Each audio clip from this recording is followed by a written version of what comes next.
if you bring things for the altar, if you buy chocolates, please look before you buy them, because this is whiskey something and this is rum with something. It says flavor, but I'm not sure if there's maybe not something inside. Because in general we don't offer alcohol. We offer things that are sustaining your physical and mental health. So it's okay. So also, because some of this will go up to the Modon today. So the chocolates are meant for the people who took the precepts, but not those, because those have alcohol, because you take a vow also not to take intoxicants. Another thing I forgot, like here, it's a bit difficult because we don't have control over the kitchen. I mean, we can ask them, but then whether they do it or not. So don't get so hung up on this thing. But when you take the precepts, then also you abstain from eating what is called black food. So if you do yoga, you know what black food is, yeah? No? You never talked about this? Onion, garlic, eggs, meat, and very strong chili. Because that influences the energies in your channels. That's why it's called black food. So again, you know, this is meant really for very serious practitioners. Like if you never eat garlic and then all of a sudden you do, you feel the difference. But if you eat garlic every day and then only one day you abstain from it, you don't feel anything. But when you do take the precepts at home, for example, and then you cook, then it's good to really cook in that sense, like not to put any black food inside. And I know it can be total upheaval, you know, then you're like, here somebody else cooks, not somebody from the group, they don't really understand what you're saying, because they say, well, a few onions, a few garlic, with like, how can that be tasty? You know, like the cooks at Tushita when we did Nunes for 2 weeks, like they were like, whoa, how can that be tasty? But then they always put a lot of effort into making the food really tasty, because when you do Nunes, you only eat every second day. Like one day you don't drink and you don't eat, and then you only have lunch next day. So they always put a lot of effort, so it was actually quite good. Also they put a lot of effort because they knew people are very appreciative when you only eat once every 2 days. They always got big tips, so from the Nune people. So it's kind of two things. But again, you know, talking about motivation, I don't know what the motivation was of the cooks, but they cooked good food. So whether they had the motivation to make us happy or whether they had the motivation to get a tip, really honestly, for me who receives the food, it shouldn't make any difference. Main thing is that I have good food. Okay, so that's what I wanted to say about the precepts. What else? So for those people who have taken precepts, today you become a strong field for merit, it's called, because you have taken vows. So you, as an object, if I do an action with you who have taken precepts, I get more merit because you have taken precepts. Okay, so if those who have taken precepts, if somebody wants to offer you something today, please accept it, because it's good for the one who offers it, because today you have taken precepts. Yeah? So if those who have not taken precepts, so you still get something out of the whole thing that we're taking precepts, offer to those who have taken precepts. So then, or at least rejoice. You know, try not to have a mind that is critical. That's one thing. And really rejoice. Think, wow, you know, a few people this morning, they got up and decided to lead a very mindful day in pure ethical conduct. I mean, how can you not rejoice about that? Now, whether these people did it because they want to not to suffer in the future for themselves, or because they want to develop bodhicitta, we were trying to develop bodhicitta again. If you're the one receiving the benefit of, you know, having somebody in front of you who has the vows and who keeps them, the motivation of that person who takes the precepts for you, it shouldn't matter so much, should it? Of course, you know, if the motivation is to lead all beings to enlightenment, that's very high and it's very admirable. But just this, you know, if people would be more concerned about their ethical conduct for themselves, this world would be totally different. Even they just do it for themselves, because they feel good, or they don't want to be caught by the police, or they don't want to ruin their reputation and things like that. It would be wonderful. So don't wait to do, like, to have ethical conduct until it comes out of a pure motivation because you don't want to harm anybody else. Yeah? Do it for whatever reason you think for you benefits. Okay? Because that's what the world needs.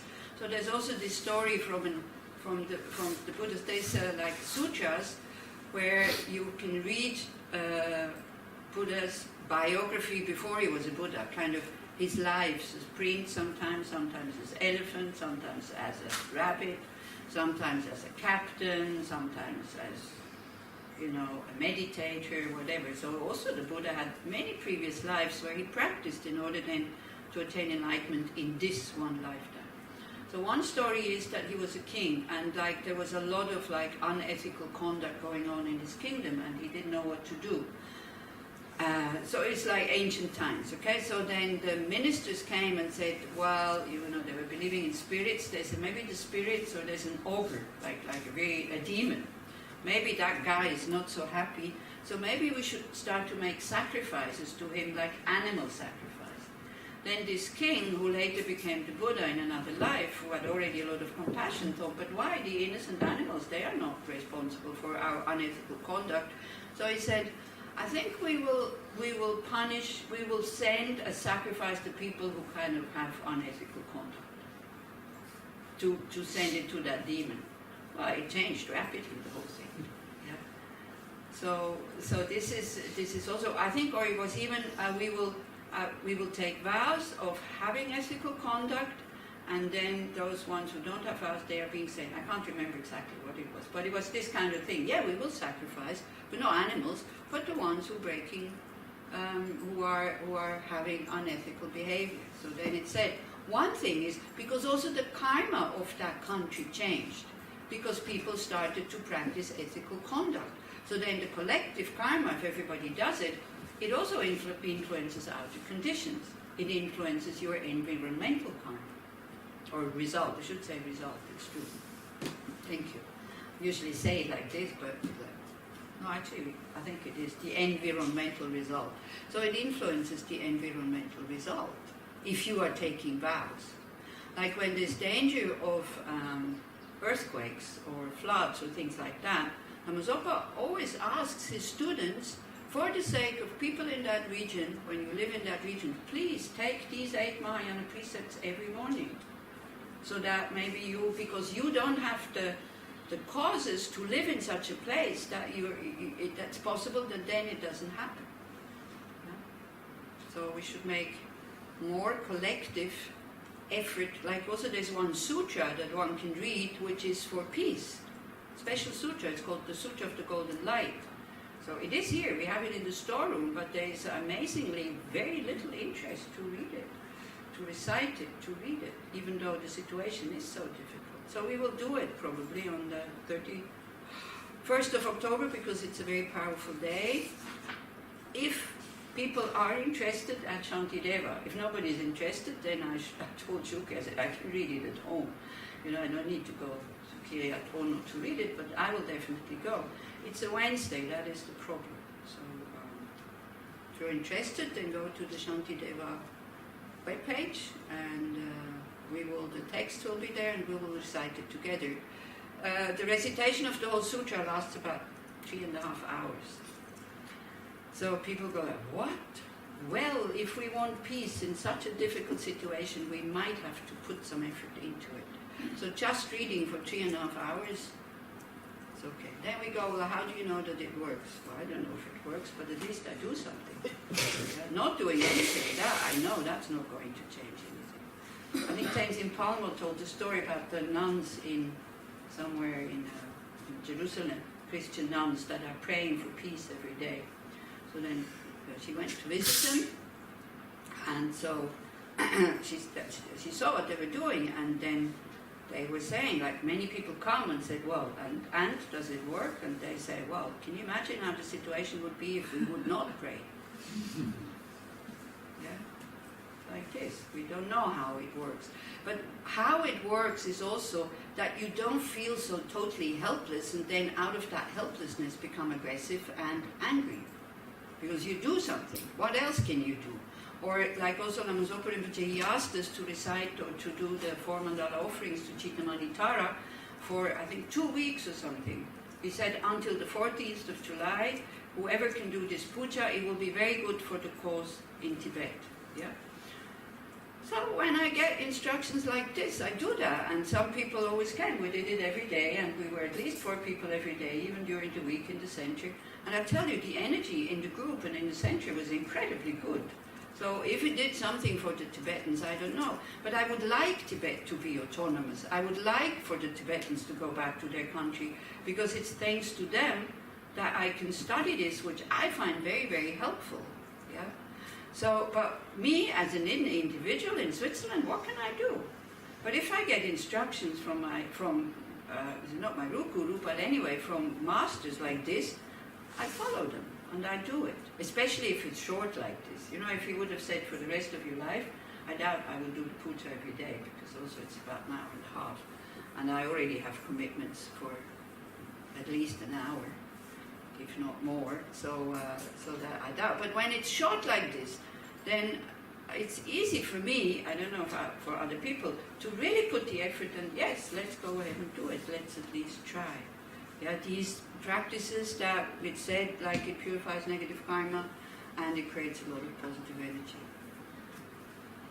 So like this. So for those who have taken precepts, as we said, you think this is my contribution so that the environmental result where we live here can change. Yeah? Or stops functioning or something like that. And for the others who have not taken precepts, you rejoice that somebody else had the courage to abstain from eating in the morning and the evening. You need courage to do that. You need courage to take vows. But it helps you to be mindful and to be aware. You remember in Bar, because we had to cook ourselves, you remember when we took precepts? You remember what we did? It was like, well, whether you take the precepts or not, you will not have breakfast and you will not have dinner anyway. So we were not so kind of, you know, like here, where these people who don't take the precepts, they can have dinner. It was like, you might as well take them, because you're not getting breakfast and you're not getting dinner. So I think everybody took the precepts. Mm-hmm. So, you know. It was for 2 days. Huh? You took it for 2 days. Yeah, well, we had longer courses also. Yeah, we had like 10-day courses or something. We took for 2 days. So like this. So, you know, explore that thing of taking vows. It doesn't have to be like with the Buddhist ceremony or whatever, but really explore it, and maybe try also in your daily life, maybe when you don't have to go to work or when you have time, to say from now on until, and you give yourself a time, until then and then and then, I will not do this and this and this and this.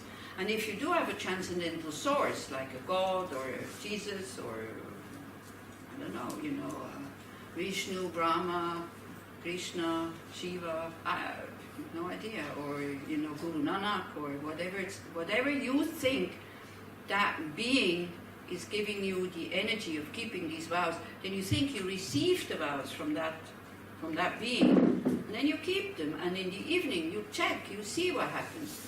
In general, it's not always, but in general, people are taking precepts. In the evening, they're totally happy, even they're hungry. You feel very light and very happy, because the cause for happiness is non-harming. So if you make a specific effort of not harming, you know, of course then happiness comes by itself, because that is the cause, right? And on top of it, if you take vows, they purify your negative karma while you are holding these vows. Then of course if you break it, and if you break it without, you know, like without amending it, you can amend vows, like what we did last night. You see that you broke the vow, you regret it, you make strong determination to be more mindful, and then you say the mantra, this one, Om Namo Shila, 21 times. So you can amend them. But again, if you kind of say the mantra, and then you think, but then I go and continue eating again, no, it's not going to amend the vow. See? So it's really taking vows. If you want to become if you want to become a spiritual person, and you want your spiritual practice to give you fruits, so that you become more open, more calm, more balanced, you need to take vows. Because otherwise, when the situation is tight, and you don't have vows, like you fall in love with somebody, like really madly in love with somebody, and you have this huge wave of desire coming up, and you already have a partner, but you don't have the vow of no sexual misconduct, that's it. You know, you will have sex with that person, and then how is the rest of your life going to look? Going back to your partner. But it's the story of, you know, sometimes they say, why alcohol? So it's the story about the monk who was meditating in the mountains, quietly, you know it, Ron, because it's meditating in the mountains, and the young lady brought him food. So she fell in love with him, and she begged him, you know, please, please, have sex with me. And he said, you know, are you crazy? I'm a monk, I have vows of not having sex. So then she said, okay, but I need you to do something for me, so please at least kill the goat, because he had a goat where he got the milk from. And he said, no, I have a vow of no killing, how can I kill the goat? And she said, but please, please, at least then drink this alcohol that she had brought up, Chang. And so he thought, well, at least that's the smallest of breaking the vows. So he drank the alcohol because he wasn't used to it. He got totally drunk, he killed the goat, and then he had sex with the woman. That's what alcohol is doing to us. We lose our control. Yeah? As I said, when I was an alcoholic, I could say whatever I wanted to people. The next day I would come, oh, I'm sorry, I was drunk. Then, when I was sober, I didn't have this excuse anymore, so I had to pay attention to what I'm saying. Yeah? How much suffering we have because of alcohol. And how, if I look in Switzerland sometimes, you know, the land that is used to grow these grapes to make wine is like, okay, you couldn't grow much anything else on it. That's also true because it's mountainside. But still, it's like, you know, the whole effort and money and craziness that goes into that. I can say it's crazy because I followed it for a while. I was a very snobbish alcoholic. I only drank very, very expensive wine, but only good wine, and also only very good champagne. So, yeah. Not everyone who drinks alcohol becomes an alcoholic. But nobody would become an alcoholic if there would be no alcohol. That's right. You can enjoy life, and if you don't have to have these rules, or you can have your And you feel? rules.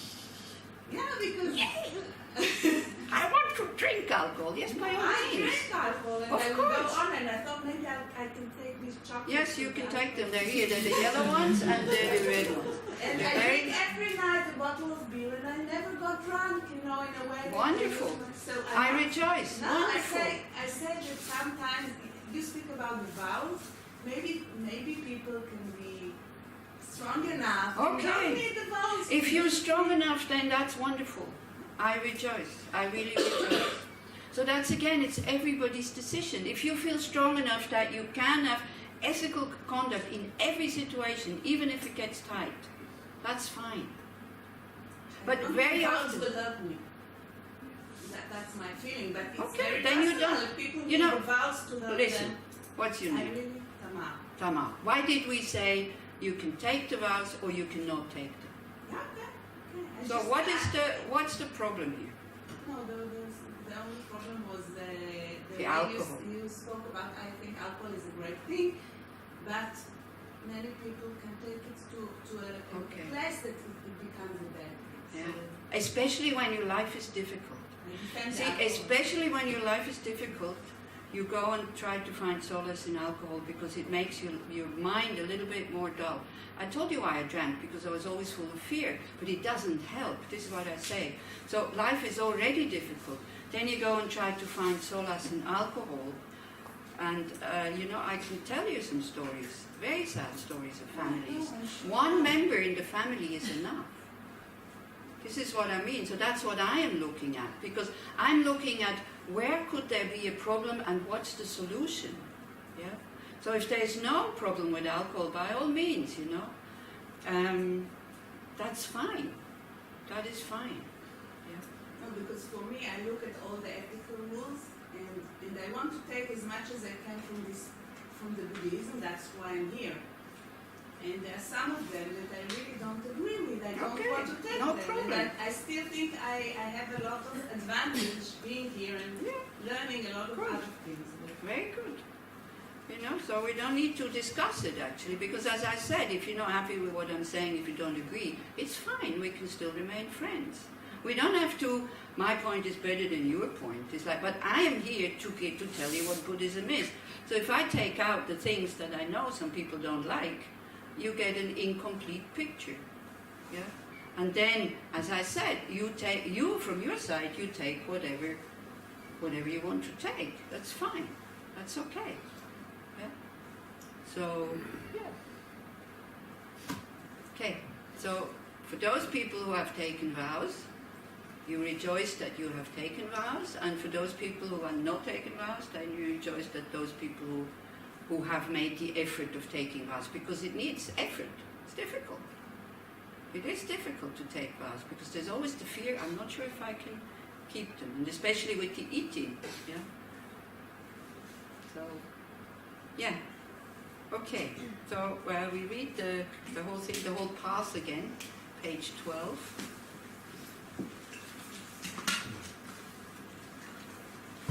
Yes. I'm not sure about water today. About? Water to eat in the vows. Is okay with water, without water, something? She said it's She okay. can drink what to drink. Yeah, you can drink everything except for milk, full milk. Yeah, as I said, if you want milk in your coffee or your tea, it's only like a little bit, not full milk. And if you take it at home, and if you have access to juice with pulp, then also you wouldn't, like smoothies or things like that. It is liquid, you can drink it, but it would be considered food. Okay. Again, Tamar, there is some vows that are by nature, there's some actions that are by nature negative. Drinking alcohol is not by nature negative. It only becomes negative drinking alcohol if you have taken a vow. Only then. So maybe that I didn't explain also, yeah? There's like killing, stealing, and all this is by nature negative, whether you have vows or not. But playing music, drinking alcohol, eating in the morning and the evening, but that's not negative by nature. This is just to work with our attachment to these things, so that we don't need them anymore in order to have a happy life. This is what I mean. I was in Eilat at one point also, and I was giving talks to people who were smoking joints, like artists, musicians. So they told me, but we don't need all this, we're very happy. I said, so why are you smoking joints? Oh, because if you're happy, why do you need joints? Yeah. So this is the thing that we have to kind of start to ask ourselves, if you want to. If you don't want to ask yourself why you are doing certain things, then it's fine also. Yeah. And take it, you see, we only see the attachment when we take the thing away, when we don't have it anymore. And then we feel the pull towards it. Yeah? And so that's what it's for, so that we can be free from depending on these outside things that we think we need in order to have a happy life. Yeah? And then we start to look for sources inside in order to have a happy life. So we're not dependent anymore on how things should be or are or whatever. So that is the reason, that's the point. Yeah? And also the vows are not just now to be ethical, but to purify all our unethical conduct from past lives that we don't remember. That is the danger. We don't know what is lying in stock for us because we don't know what we did in past lives. Yeah? So that is the reason for taking vows. That's a nice thing. To get up in the morning and to really make a conscious decision. Today I will pay attention to not do this and this and this. And then when you do this, all of a sudden you see, oh, I'm telling little lies all the time. Or I'm exaggerating. Or I'm eating mindlessly, like you have taken a vow not to eat in the afternoon, you go to the Moadon, you see something, you totally mindlessly, you take it, you open it, you put it in your mouth, and then you go, oops, oh yeah, I put so much stuff in my body totally mindlessly. This is what it's for, to strengthen our awareness, which one would like to have.